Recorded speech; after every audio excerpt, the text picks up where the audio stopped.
दोस्तों, आप सभी ने देखे होंगे कि अच्छे लोगों के साथ हमेशा बुरा क्यों होता है। वहीं जो लोग बुरे कर्म करते हैं और अज्ञान की राह पर होते हैं, वो खुशहाल दिखते हैं। भगवान श्री कृष्ण ने इसका जवाब गीता में बहुत ही सुंदर संदेश दिए हैं। आपने महसूस किया होगा कि जो लोग अच्छे कर्म करते हैं वो परेशान रहते हैं, वहीं जो बुरे कर्म करते हैं वो खुशी से रहते हैं। अच्छे कर्म करने वाले परेशान होते हैं कि आखिर उन्हें इतनी परीक्षा क्यों देनी पड़ रही है, जबकि जो अधर्म की राह में हैं वो खुश हैं और जिंदगी का आनंद उठा रहे हैं। अगर आपके मन में भी ये सवाल आया है तो आज हम आपको इसका जवाब देंगे। ये जवाब वो है जो भगवत गीता में लिखा है और भगवान श्री कृष्ण ने अर्जुन को दिए थे। तो आइए कहानी को शुरू करते हैं। भगवत गीता में वर्णित कथा के अनुसार जब भी अर्जुन के मन में कोई दुविधा होती थी तो वो श्री कृष्ण के पास पहुंच जाते थे। एक बार की बात है, अर्जुन भगवान श्री कृष्ण के समीप आकर कहा कि वो दुविधा में हैं और इसका जवाब वो श्री कृष्ण से चाहते हैं। श्री कृष्ण ने पूछा कि क्या सवाल है। अर्जुन ने कहा, मुझे ये जानना है कि अच्छे लोगों के साथ हमेशा बुरा ही क्यों होता है, वहीं बुरे लोग खुशहाल दिखते हैं। अर्जुन के मुंह से ऐसी बातें सुनकर श्री कृष्ण मुस्कुराए और कहा, मनुष्य जैसा सोचता है और महसूस करता है वैसा कुछ नहीं होता है, बल्कि अज्ञानता की वजह से वो सच्चाई नहीं समझ पाता है। अर्जुन उनकी ये बात समझ नहीं पाए। इसके बाद श्री कृष्ण ने अर्जुन से कहा, पार्थ, मैं तुम्हें एक कथा सुनाता हूं। उसे सुनकर तुम समझ जाओगे कि हर प्राणी को उसके कर्म के हिसाब से ही फल मिलता है।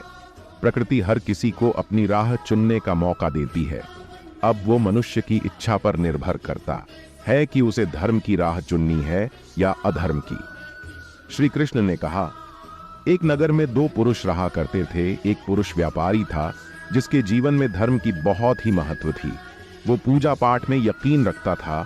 वो हर रोज मंदिर जाता था और दान धर्म भी करता था और हर रोज भगवान की पूजा करता था।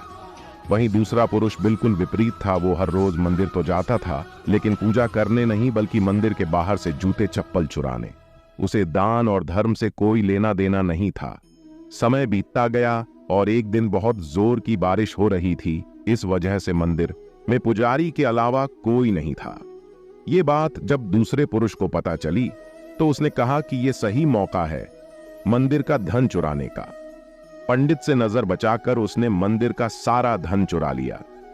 उसी समय धर्म कर्म में विश्वास रखने वाला व्यक्ति भी मंदिर पहुंचा। दुर्भाग्य से मंदिर के पुजारी ने उसे ही चोर समझ लिया और चिल्लाने लगा। वहां लोग एकत्र हो गए और उसे बहुत मारा। किसी तरह वो बचते बचाते वहां से निकला तो दुर्भाग्य ने उसका साथ वहां भी नहीं छोड़ा। मंदिर के बाहर वो एक गाड़ी से टकरा गया और घायल हो गया। फिर वो व्यापारी लंगड़ाते हुए घर जाने लगा तो रास्ते में उसकी मुलाकात उस पुरुष से हुई जिसने मंदिर से धन चुराया था। उसने कहा, आज तो मेरी किस्मत चमक गई, एक साथ इतना सारा धन मिल गया। ये सब देखकर उसे बहुत बुरा लगा और उसने अपने घर से भगवान की सारी तस्वीरें निकाल दी। कुछ सालों बाद दोनों पुरुषों की मृत्यु हो गई। मरने के बाद जब दोनों यमराज की सभा में पहुंचे और भले पुरुष ने दूसरे व्यक्ति को देखा तो उसे बहुत गुस्सा आया। उसने क्रोधित होकर यमराज से पूछ ही लिया, मैं तो हमेशा अच्छे कर्म करता था, दान में विश्वास रखता था, उसके बदले जीवन भर मुझे अपमान और दर्द ही मिला और इस व्यक्ति को नोटों से भरी पोटली। आखिर ऐसा भेदभाव क्यों? इस पर यमराज ने कहा, पुत्र, तुम गलत समझ रहे हो।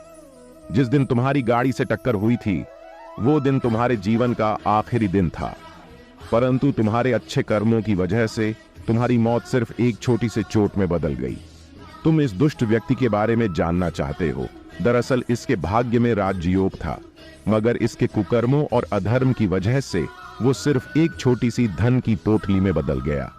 कथा सुनाने के बाद श्री कृष्ण अर्जुन से कहते हैं, पार्थ, क्या अब तुम्हें तुम्हारे सवाल का जवाब मिल गया? ऐसा सोचना कि भगवान तुम्हारे कर्मों को नजरअंदाज कर रहे हैं, यह बिल्कुल भी सत्य नहीं है। भगवान हमें कब क्या किस रूप में दे रहा है मनुष्य को समझ में नहीं आता है। मगर आप अच्छे कर्म करते रहें तो भगवान की कृपा हमेशा बनी रहती है। इसलिए अपने अच्छे कर्मों को बदलना नहीं चाहिए, क्योंकि उसका फल हमें इसी जीवन में मिलता है। इसलिए मनुष्य का फर्ज है कि वो हमेशा अच्छे कर्म करते रहें, क्योंकि श्री कृष्ण ने गीता में भी बताया है कि किसी के द्वारा किया गया कर्म बेकार नहीं जाता है, चाहे वो अच्छा हो या बुरा। दोस्तों, अब हम कहानी को यहीं पर समाप्त करते हैं, और कहानी अच्छी लगी हो तो एक लाइक जरूर करिएगा। मिलते हैं एक और कहानी के साथ अगले वीडियो में, तब तक के लिए बाय बाय।